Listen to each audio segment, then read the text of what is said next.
everyone, and welcome to Carmel Unfiltered. I'm Samantha Fulling, and this episode is a recap of the May 5th, 2026 Board of Education meeting, breaking down what was discussed, what decisions were made, and the community's take. Why am I doing this?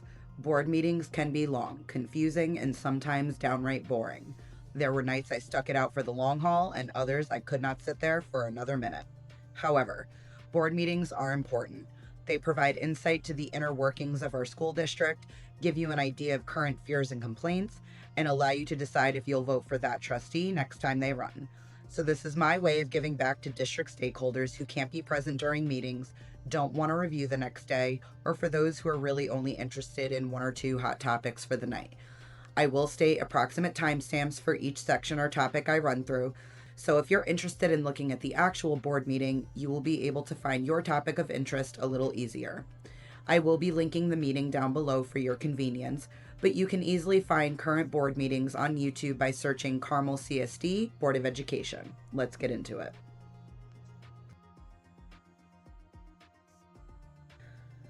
So the meeting opens with roll call, and the board immediately moved into executive session to receive legal guidance exempt from open meetings law, including legal guidance related to collective negotiations with the CEA under Article 14 of Civil Service Law and the employment history of particular persons. They said they expected to return around 7 p.m. When they came back out at the 1:19 mark, the Pledge of Allegiance and National Anthem were done. There was a student performer again for the national anthem. Just a tiny moment, but honestly, I think student performances are one of the nicest parts of these meetings. There's no fighting, there's no emotion, there's no legal invoices. It's just a student doing something impressive, and I love to see it. At the 5:14 mark, Thomas Baker, who is the district's interim athletic director, recognized two student athletes. First was a student named Kai. He is a senior track and field athlete. He was recognized for a strong winter indoor track season, qualifying for the Class A Section 1 championships, placing second in the long jump, competing at Adidas Nationals, and committing to compete at the college level. Kai was not initially present at the beginning of the meeting, so he was recognized later in the night, and I'll get to that in order of the meeting. The second student recognized was an 8th grader named Lindsay. She was a track and field athlete and volleyball player.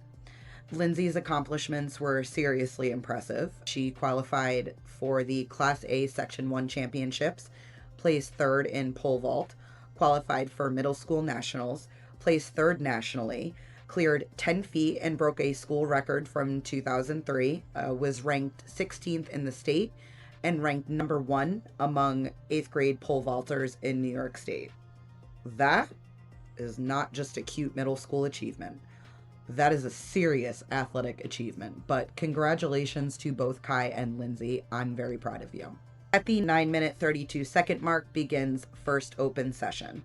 So the first speaker was from Kent. She spoke about current events in the curriculum. She compared what she remembers learning in middle school, including Desert Storm and newspapers, writing letters, weekly current event assignments, versus what she sees now. Her concerns were that students may not be learning enough about what is happening around the world today. The second speaker is a 6th grade student and also the first speaker's daughter. This student attends George Fischer Middle School, and she spoke about the 10-10 bathroom rule. So according to her description, students are not allowed to use the bathroom during the first 10 minutes or the last 10 minutes of class, which leaves only a narrow window in the middle of the period. She said, quote, "For me, the 10-10 rule is chaotic. I believe it does more harm than it does good." She explained that everyone ends up trying to go during the same small window and that some students do not get to go when they need to. She also said she mostly stopped using the bathroom at school unless it's an absolute emergency. I just want to pause for that on a second. She doesn't use the bathroom during a, 6.5, 7-hour school day, because there's just not enough time for everyone to use the bathroom. These are kids. Enough said. The next public commenter is a 2026 Board of Ed candidate, Elizabeth Alvarez. She raised concerns about school board meetings overlapping with town board meetings, saying residents are forced to choose which local government meeting to attend. She also said that while live streaming is appreciated, remote viewers do not have any way to ask live questions or participate in real time. She said, quote, "Small operational adjustments could significantly improve our engagement and also raise our trust towards the board." The next speaker is a resident from Stormville, and he raised several issues. First, he asked whether board members were aware of an approximately $60,000 shortfall from the state during the first year or first 6 months of the district's universal pre-K program. He also referenced a separate $230,000 shortfall this year, saying that between the 2 years, taxpayers could be looking at nearly $300,000 in local costs. His concern was that UPK has been presented as something that would not cost local taxpayers anything, saying, quote, "That program was basically sold to the public and approved because it wasn't going to cost us anything." He also asked about whether UPK curriculum could be posted publicly on the website, especially for families who may not participate in the program but want to understand or follow along at home. He asked if legal counsel needed to be present at every policy committee meeting, and then asked if counsel represented other districts, if our district could simply look at our neighbors' policies and implement them into our own. He then shifted to legal costs and foils. He said there was a legal cost spreadsheet on the website, but when information was foiled, the responses were confusing. First saying the information would be provided, then saying an extension was needed, and then saying there was no responsive records. He also referenced a CTA Stage 3 grievance from a February agenda, saying the foiled grievance was heavily redacted and asking why taxpayers could not see what they may ultimately be paying for. Finally, he raised a question about the $16,000 that had been transferred for a middle school field trip that was later canceled, and asking whether that money could instead help offset costs for the Washington, D.C. trip. Next up in public comment was a speaker from Lake Carmel. She started with the fraternization policy. Her concern was about exceptions and how the policy handles relationships that may look inappropriate from the outside, but may actually be family-like, approved, or appropriate in context, especially for students with disabilities or one-on-one aides who may have long-standing relationships with students. She gave the example of a one-on-one aide hugging an autistic child to help calm them. She then raised an equity issue about the girls' ice hockey merger. She said she supports students having opportunities to participate in sports through combined teams, but questioned why the district is creative with sports mergers, while clubs are often denied if they do not have 10 or more members. Then she raised music uniforms, pointing out that families receive sports uniforms, but music families may have to pay for their performance attire.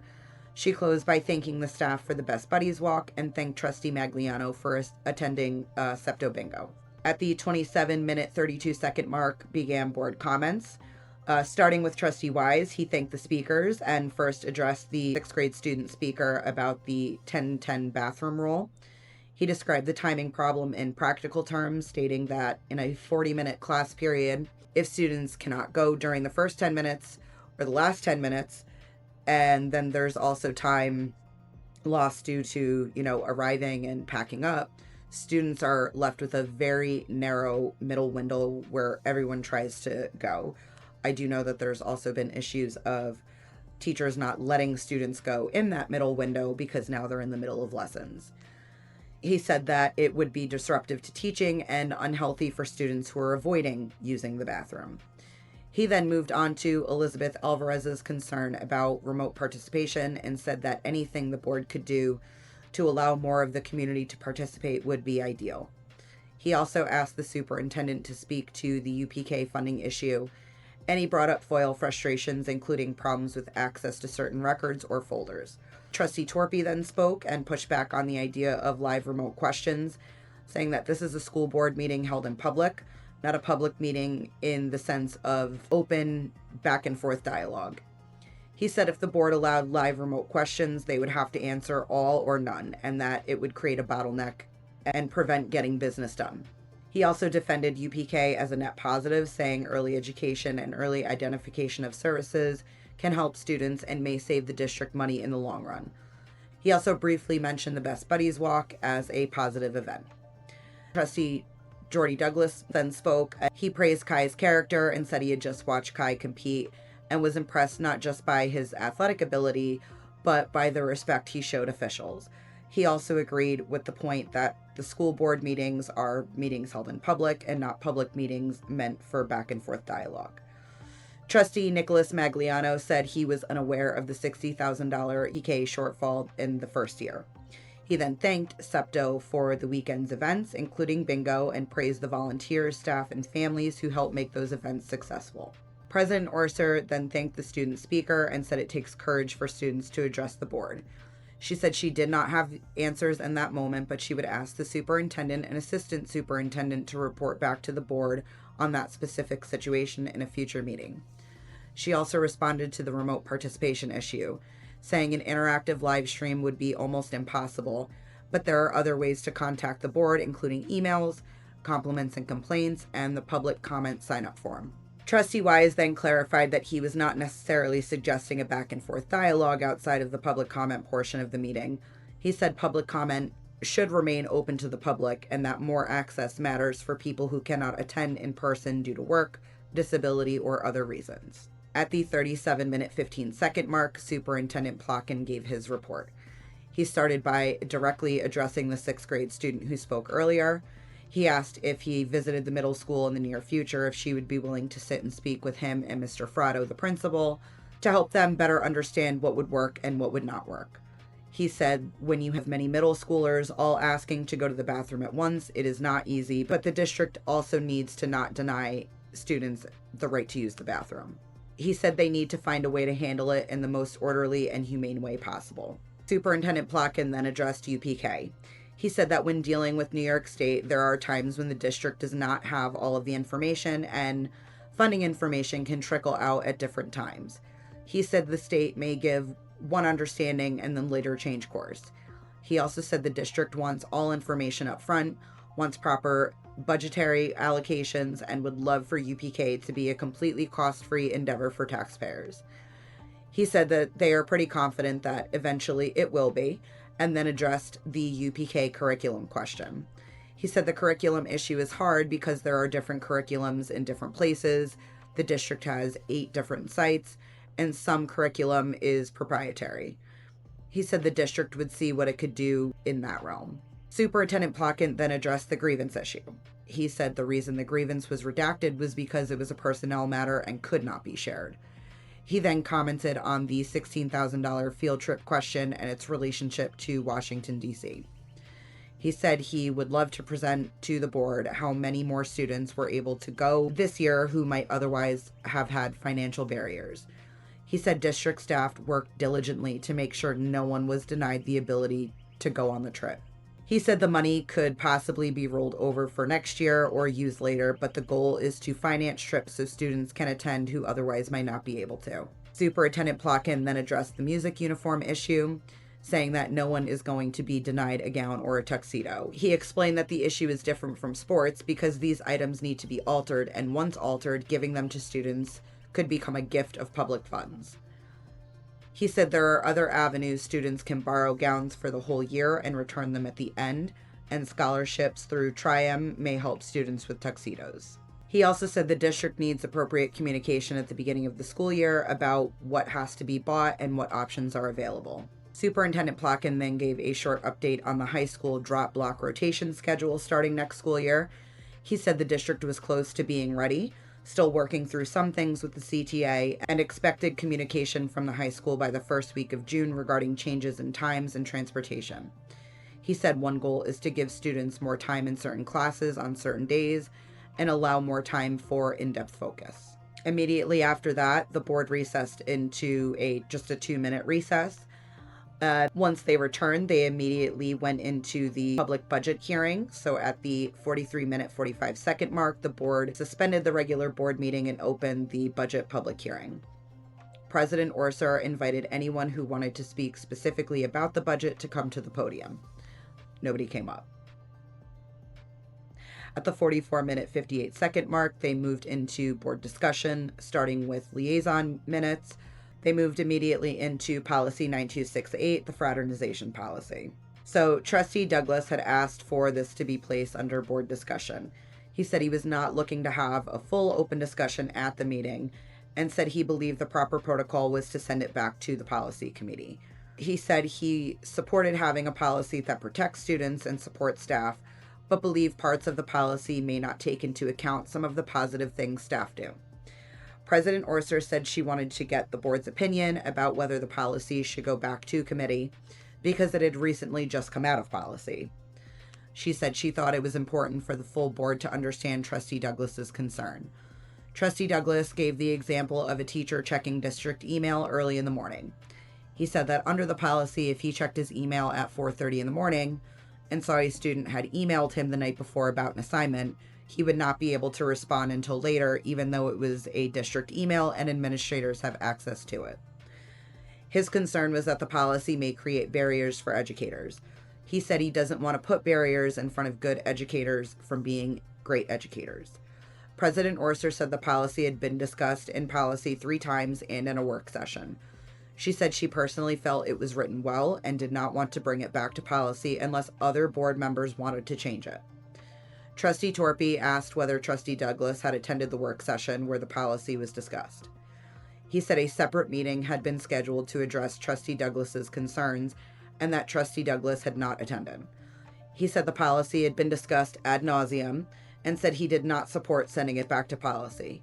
Trustee Wise said he did not see the email concern as a real concern because emails can be scheduled to send at 9 a.m. Trustee Grasso said the perfect is the enemy of the good and said he was open to discussing ideas but was not disposed to make changes at the moment, given that the policy had already been considered thoroughly. Vice President Curzio said he was not opposed to hearing further discussion and was interested in hearing Trustee Douglas's concerns, but also said he was comfortable with the policy in its current form, had voted for it, and did not want to jump ahead of older policies that still needed to be reviewed. Respect to Trustee Magliano said that with respect to Trustee Douglas's concerns, he felt the board had put a lot of work into the policy, talked about it repeatedly, compromised, and agreed. He said he was happy with how it was written. Trustee Douglas said he found it disheartening because when the policy passed, the board had discussed that if there were issues, it could be brought back up into policy for further review. President Orser pushed back. She said in all of her years on the policy committee, only 2 policies had ever gone to the full board work session, and this was one of them. She said the policy committee and the full board had done more than due diligence on this policy. She also said Trustee Douglas had sent her concerns and she had represented those concerns at policy meetings. She said she did not see the policy changing and did not see the board getting a vote to change the time restrictions. Trustee Torpy again brought up the special work session, saying that it was scheduled to address Trustee Douglas's concerns and that Trustee Douglas did not attend. He said he found it disrespectful to the board's time, trustees' times, administrators' time, and the public's time to spend more time on the policy. President Orser said Trustee Douglas's concerns about the time periods and other issues had been addressed in committee. She said the policy committee felt the final version was reasonable and measured.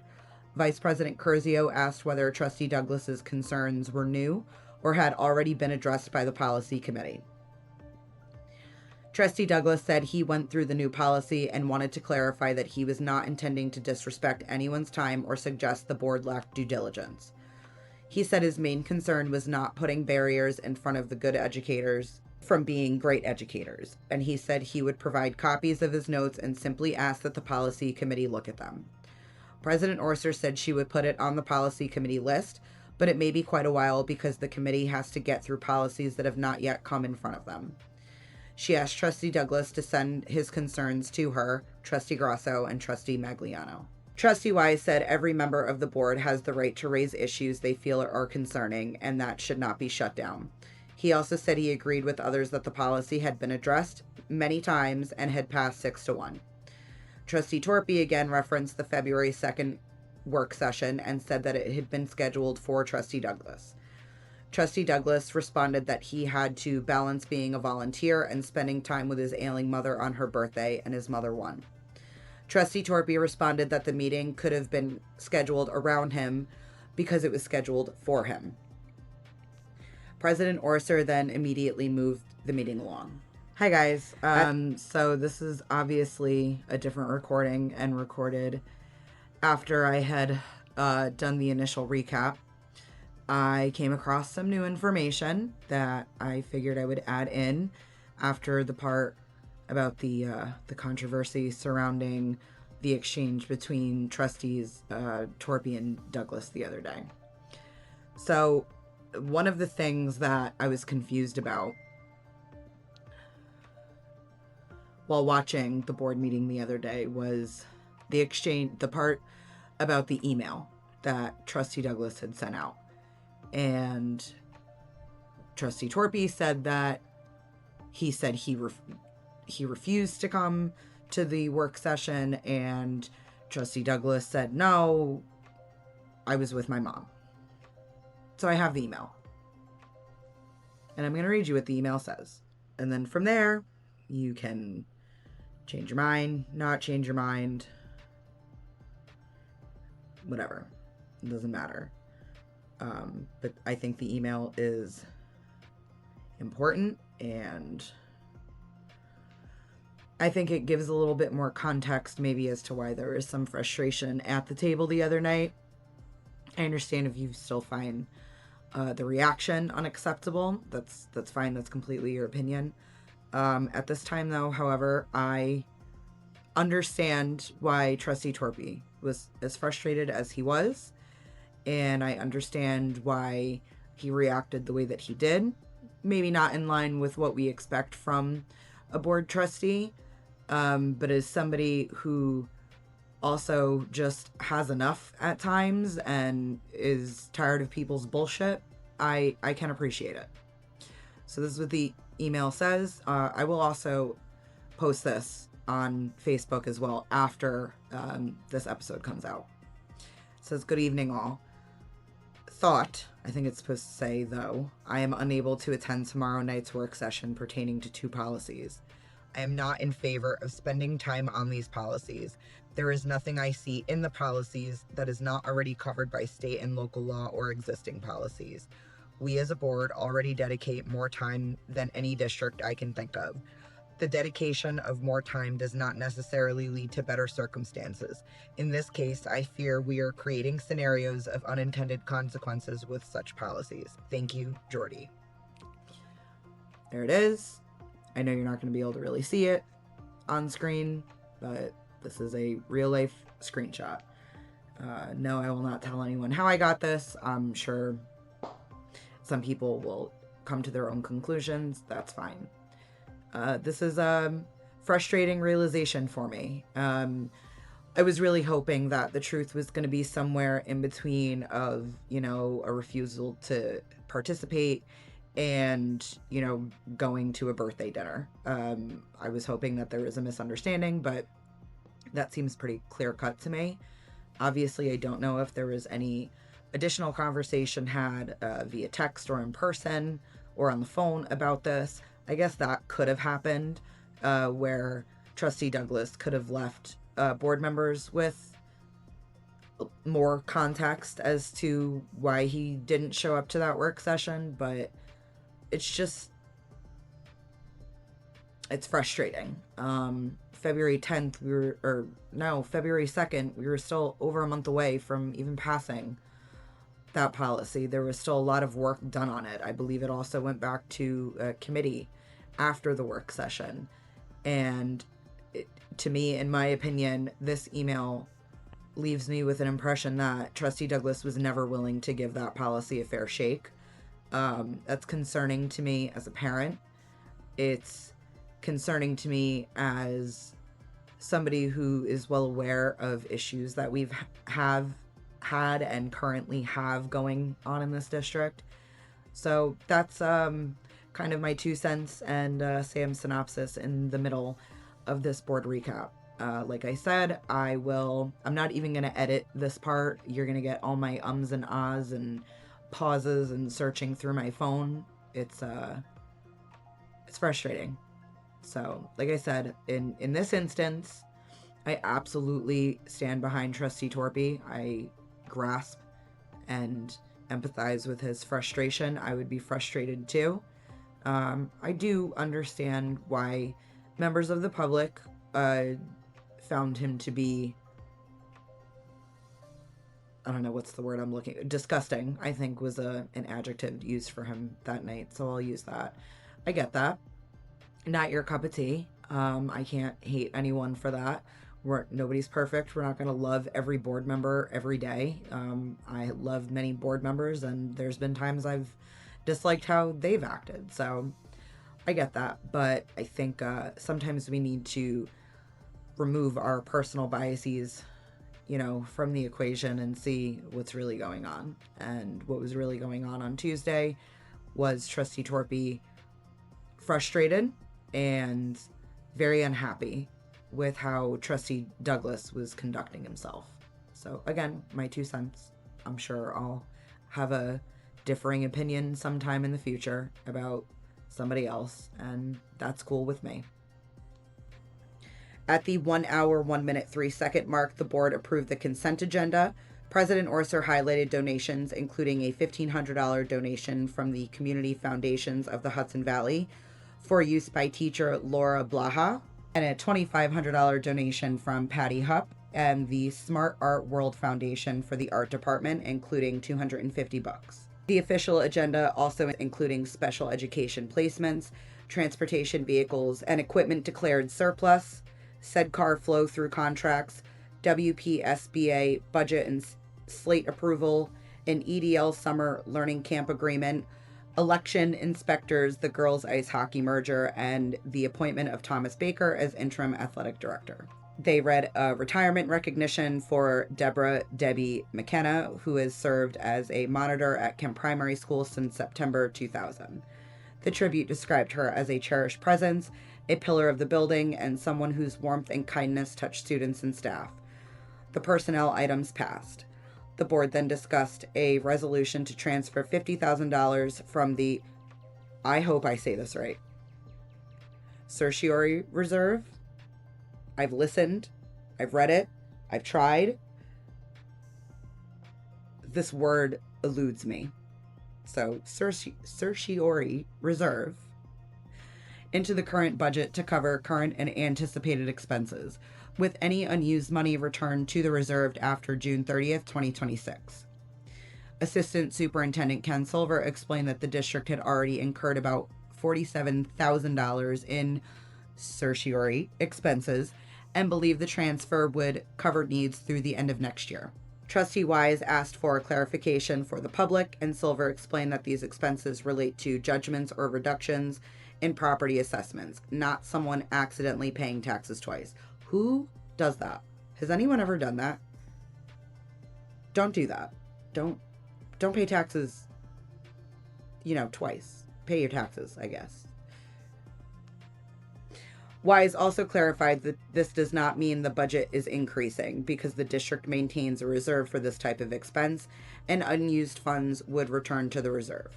The motion then passed. At the 1 hour, 7 minute, 53 second mark, the board then enters into old business. The board first discussed PPS interviews. The superintendent said the district is in a 5-stage search process and that the board would be asked to participate in the second to last stage. The interview date was given as May 18th between 5 and 8 p.m. at the district office. The board discussed having up to 3 trustees participate in interviews for the PPS director or assistant superintendent role. President Orser, Trustee Wise, and Trustee Magliano all volunteered to participate. Trustee Wise then raised a concern about the wheelchair ramp at the George Fischer Middle School. He said a parent had raised concerns that the ramp was rough and difficult for wheelchair users. Ken Silver responded that the structural engineers had reviewed the ramp and found that it had met ADA slope requirements.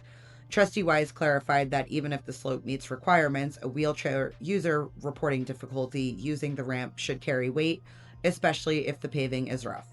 Trustee Wise then raised the issue of curriculum access again, connecting it to the earlier UPK curriculum comment. He asked whether materials could be made available to families who homeschool so that they know what the district students are working on. Finally, Trustee Wise asked for an update at the next meeting on the middle school's ATSI status and work-related E&L students. Superintendent Plotkin said he had it ready and would put it on the agenda. At the 1 hour, 13 minute, 44 second mark, Superintendent Plotkin then spoke about Kai, the student who was mentioned at the beginning of the meeting, the student athlete, and said that he was not only a national level athlete, but is confident and capable of a young man preparing for the next stage of his life. Then Kai spoke. It was honestly one of the best parts of the meeting. I love when kids speak. It makes me so happy. Kai talked about moving to Carmel from the Bronx in 2020, starting track during COVID, being guided by coaches, learning discipline, making honor roll, working hard, and preparing to compete at the Division I level. He said, quote, "Everything that you get in life, you have to work for it. Nothing comes easy and nothing comes free." Kai also thanked his parents and spoke about his mother fighting for him when he was born and his father, a Marine, teaching him hard work. President Orser thanked him and said students like him are why board members do the volunteer work. Trustee Douglas also repeated his earlier praise of Kai's respectfulness and character. At the 1 hour, 20 minute, 54 second mark began second open session. The first speaker came back up to promote the multicultural fair scheduled for Friday, May 15th. She encouraged families to participate, share items representing their culture, and connect with SEPTO or the administrator helping coordinate the event. The second speaker said he still believed in boundaries and disagreed with Trustee Douglas's take on the fraternization policy. He said he did not believe the difference between a good educator and a great educator is being able to send an email between midnight and 6 a.m. But he also said, in fairness, the board had previously told Trustee Douglas that if concerns remained after the policy passed, it could be brought back to committee. Then he added something positive and thanked the board for appearing to hear community concerns and make some positive changes, including around band or music uniforms. The third speaker was from the town of Kent. She disagreed with Trustee Douglas's position on teacher-student communication outside of school hours, saying that when she was a student, teachers were not contacting students outside of regular school hours. She then turned to Trustee Torpy's conduct during the earlier policy discussion. She said Trustee Douglas did not deserve the way that he was treated, and that Trustee Torpy's comments and tone towards Trustee Douglas were disgusting. The fourth speaker was from Carmel, and she thanked the board for their volunteer time, but said she needed to comment on what happened during the earlier policy discussion. She said Trustee Douglas had specifically said he did not want to take extra time, but the exchange turned into something else. She described what she saw as Trustee Torpy angrily accusing Trustee Douglas of missing the work session, speaking over him, and shaming him. She also pointed out the irony that the board had just recognized Kai for his respect and character, while adults at the dais were not necessarily modeling the same behavior. At the 1 hour, 31 minute, 37 second mark began board comments. Trustee Torpy then ran from an email saying Trustee Douglas had refused to come to that prior meeting and then had written that he was not in favor of spending time on that policy.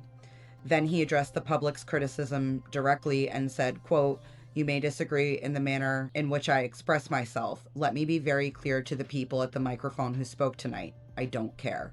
At that moment, the room erupted and Liz Alvarez came back to the microphone, and at which point Trustee Torpy left the meeting. President Orser initially said public comment was closed. Trustee Wise then made a motion to reopen public comment, and the motion passed. Vice President Curzio did vote no. Elizabeth Alvarez spoke again.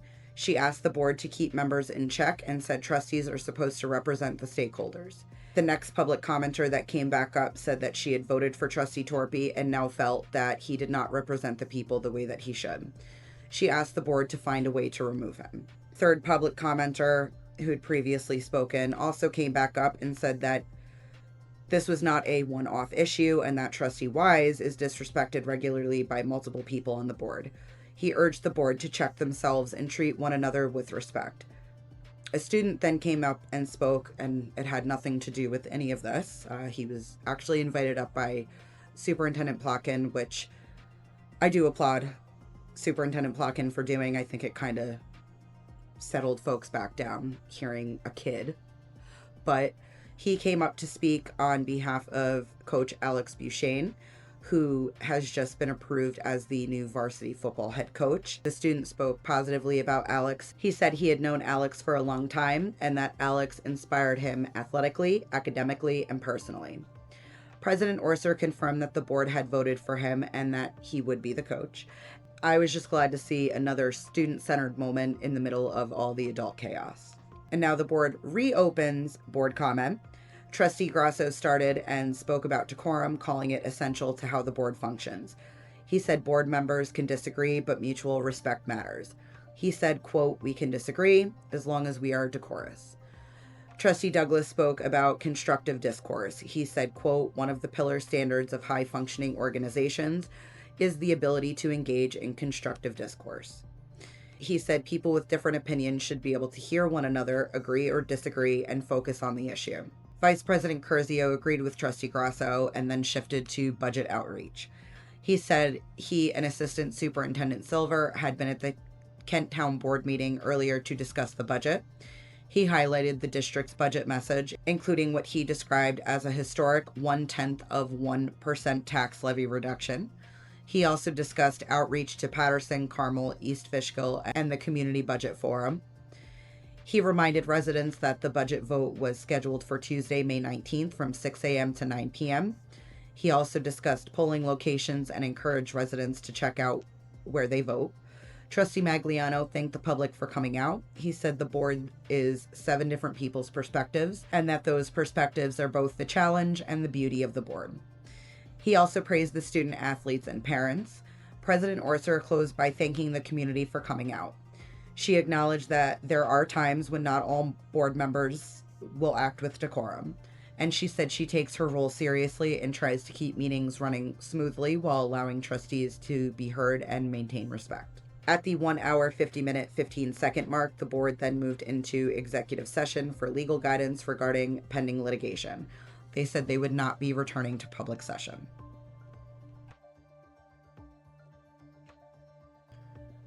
So this meeting had quite a bit going on. Some of it was positive and productive.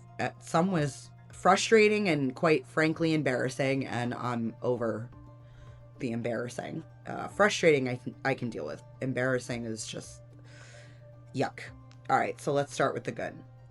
Well, first and foremost, I always want to thank the student performers who come up and perform the national anthem. I always appreciate that when students participate in meetings in any ways, but bringing, a musical flair to the beginning of the meeting is always needed, and I think student participation brings focus back to where it belongs, which is these kids.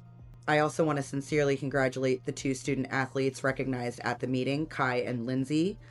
Lindsay's pole vault accomplishments are absolutely incredible, especially as an 8th grader, and Kai's remarks later in the meeting were one of the most powerful moments of the night. I also want to recognize the 6th grade student who spoke during first open session about the 10-10 bathroom rule at GFMS. I think it takes a lot of bravery for anybody, but especially a student, to stand up at a board meeting in front of adults, cameras, administrators, and community members and say, this is not working. I think she expressed herself very well, very clearly, and I appreciate her bravery for speaking out against a practice that sounds unfair, unhealthy, and just truly bad school management. I also want to congratulate SEPTO on the outcome of the Best Buddies Walk. It was brought up during public comment that attendance grew from last year to this year, which is incredible, and that is definitely the kind of community building event that deserves recognition. And while we're on community events, another reminder that Friday, May 15th is the Multicultural Fair, which was mentioned during the second open session, and I hope to attend. I hope I get out of work in time. Now let's talk about public participation. There was a comment earlier in the evening about school board meetings overlapping with town board meetings and remote participation options. And I do understand the frustration that people feel. We're all busy. Families are stretched super thin, and many residents care about both school issues and town issues, as you should. I also want to remind everyone, Carmel Central School District includes 6 towns across 2 different counties. There's just absolutely no realistic way that the district can schedule meetings in a way that would accommodate every single stakeholder, town board, committee, family schedule, work shift, everything. I don't get out of work until 8 o'clock at night on school board nights. it would, be silly of me to be like, well, hey, what about parents who work at night versus during the day? We just can't accommodate everybody. At the very least, we do have these meetings live streamed and then up on YouTube, as well as the district website. This is a something is better than nothing kind of argument, in my opinion. I do want to add that I find it comical and ironic that nobody got up and spoke during the budget public hearing. We are always griping about money, and then we have a whole separate public comment strictly related to this year's budget, and nobody's got a thing to say. Irony was not lost on me. Now, let's get to the biggest issue of the night, Policy 9268, the fraternization policy. Now, I want to be clear, and I've made an entire freaking video on this policy from the beginning of it to the passing of it. I fully support the implementation and the wording of this policy. I know that there are staff concerns. I have spoken with many staff members about those concerns. Some concerns are valid. And a lot of what I heard, frankly, sounds like people just not wanting to learn new tricks. Maybe this might sound harsh, but I'm going to say it. Policy changes require staff to adjust. Sometimes they require people to stop doing something in the way they've always done it. Sometimes they require using schedule send, documenting communication, staying within approved channels, or thinking twice before interacting with a student in a way that maybe once felt normal, but it's no longer considered appropriate. I don't think that's oppression. I think that's professionalism, and you are first and foremost a professional. At least you should be as staff members of Carmel Central School District. Now, yes, there are exceptions to these rules. There are students with disabilities. There are one-to-one aides. There are families with relationships, and there are circumstances where context matters. But we also have to be honest about why these policies exist, okay? Sexual harassment and abuse between adults and children are less likely to happen because some random person is walking by a kid down the street or in a grocery store. They are more likely to happen when an adult has frequent, direct, trusted access to that child. And that can include a teacher, a principal, a custodian, a librarian, a bus driver, a coach, an aide, volunteer, anyone who has immediate access to these kids. And if the district had not just settled a lawsuit involving a former teacher accused of harassment, and maybe if the district did not have a teacher in a closet, maybe we could still be naive people here and say, that can't happen. But we don't get to be naive anymore because we do have these scandals. And student safety has to come before adult convenience, period. There are countless ways to be great teachers and not blur boundaries or get private access or have questionable communication. Now, I did quote some people. I put a post up on my Facebook asking if the public had any comments. Unfortunately, I was only able to speak to a couple of candidates and a couple of current board members. So this brings me to candidate A. Candidate A took a very clear position in support of the fraternization policy. By the way, I want to be clear. Some of these people did say that I could represent them as themselves. I am choosing not to, mainly because I just don't want to see more drama at the table, to be honest. I don't know how these comments are going to be taken. I think a couple of them are, very pro one side. I think a couple of them are kind of right smack dab in the middle. I just don't want to see any more shit at the table. So I'm not going to say names. If you can figure out who said what, or if they are willing to comment on it on their own time, cool. So candidate A took a very clear position in support of the fraternization policy itself. He said, quote, "In regard to the district's fraternization policy itself, I could not be more supportive of it." He said policies designed to maintain clear and appropriate boundaries between teachers and students exist for a reason: to protect students, preserve professionalism, and maintain public trust in our schools.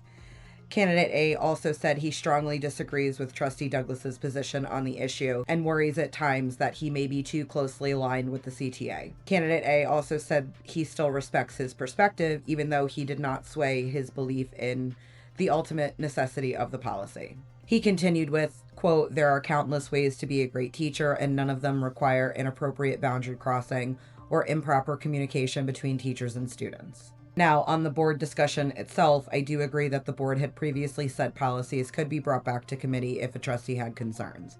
So if Trustee Douglas truly does have concerns, yes, technically the board say that that could happen. However, I also disagree with the idea that a brand new policy should now become the top priority when there are other pressing matters and older policies still need review. So yes, put it on the list if that's what was promised, but no, I don't think that it should jump the line just because one trustee wants to revisit a policy that was already heavily discussed, workshopped, compromised on, and passed. Now, as far as the drama that occurred between board members, I will say it again. It is embarrassing and it should not happen in public. However, I also want to be fair.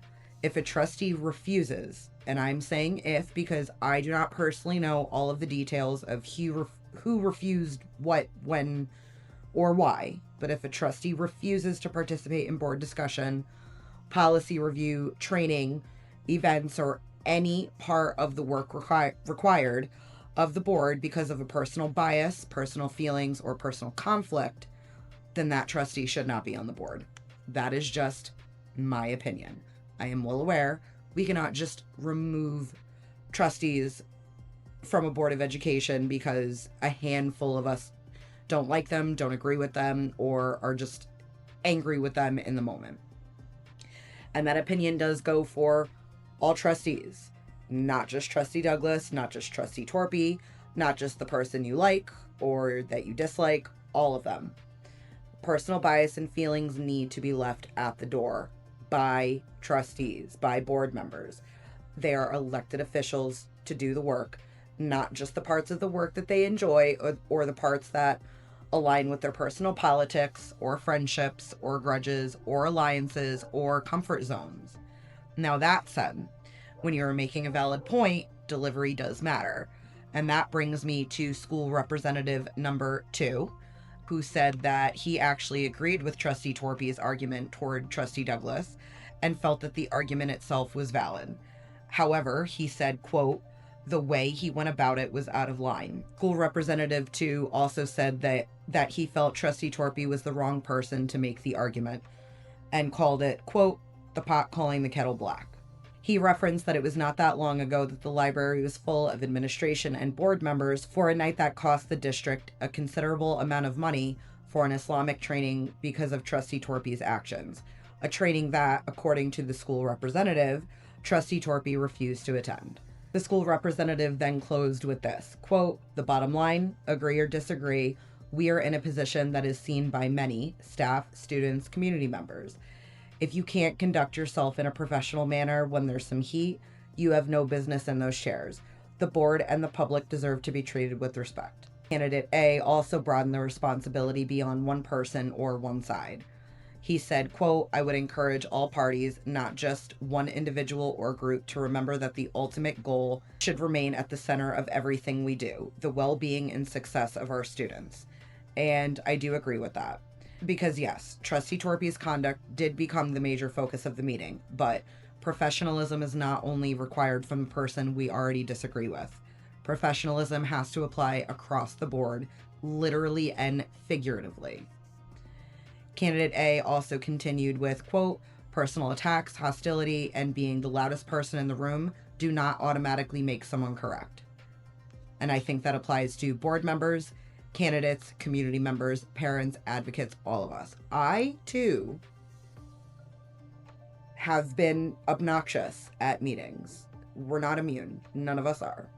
But being passionate does not automatically make you right. Something I have had to learn, and I think something many of us have to learn. Being angry does not automatically make you wrong. However, when the volume becomes louder than the point, I think the message gets lost. So let's just keep that in mind. Candidate A also added, quote, sometimes the people quickest to throw stones are living in the largest glass houses, and that we need to get back to something much simpler: common sense, professionalism, and mutual respect. I also spoke to another school board member, who we'll call School Representative 1, who pointed out what he saw as a full circle moment. He said, quote, Michael Torpy first came to the community's attention by calling out a trustee who left meetings early rather than hear the concerns of voters who came to speak. It is discouraging to see him come full circle and loudly tell voters he doesn't care what they say before leaving.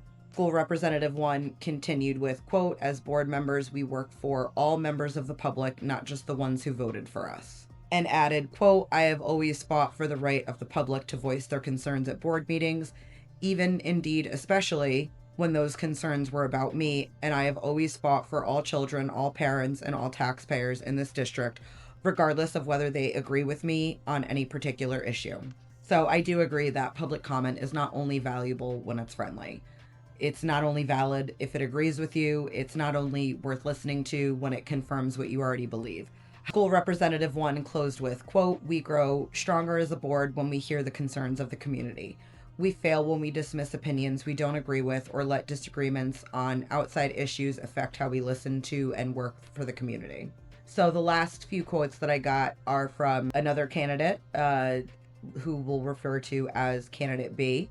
Candidate B focused less on the fraternization policy itself and what surrounded that, and more on what she sees as an ongoing pattern in the district.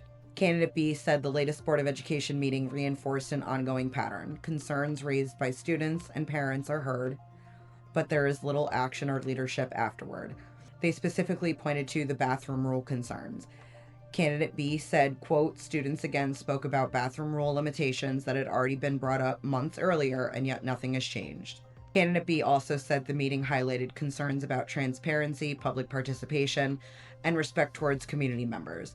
They pointed out that live participation remains limited, especially when the Board of Education meetings conflict with town board meetings, making it harder for residents to engage or ask questions if they are not physically in the room. They also said budget concerns and spending questions also remained unclear. Candidate B finally said, quote, most importantly, this meeting highlights who is focused on serving students and the community and who appears to be more focused on their own agenda.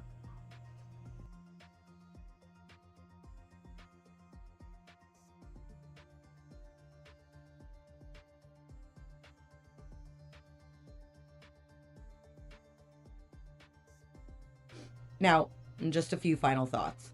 I want to congratulate Debbie McKenna on her retirement.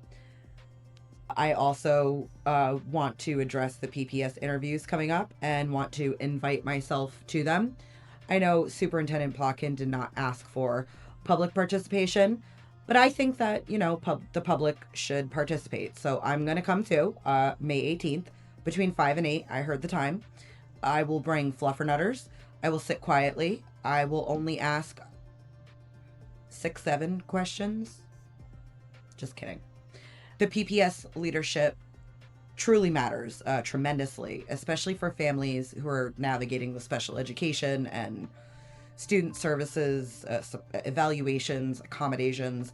This is a very important position. So I do hope that whoever is selected understands how important that role is to families. So overall, I think the May 5th meeting showed a district with important work happening, but it also showed a board still struggling with tone, trust, and internal conflict. Those are not separate from the work, though. Unfortunately, they affect the work.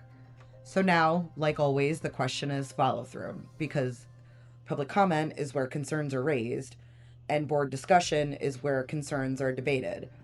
But follow through is where trust is either built or it's broken.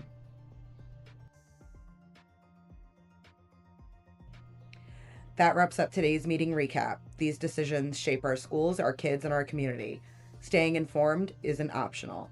If this breakdown helped you, share it with someone who wants to understand what's really happening. For full episodes, updates, and ways to connect, visit linktree/Carmel Unfiltered. And if you have questions, concerns, or topics you'd like covered in a future recap, message me or email me at carmelunfiltered@gmail.com. gmail.com. I'm Samantha Fulling. This is Carmel Unfiltered, my platform, my perspective. Until next time.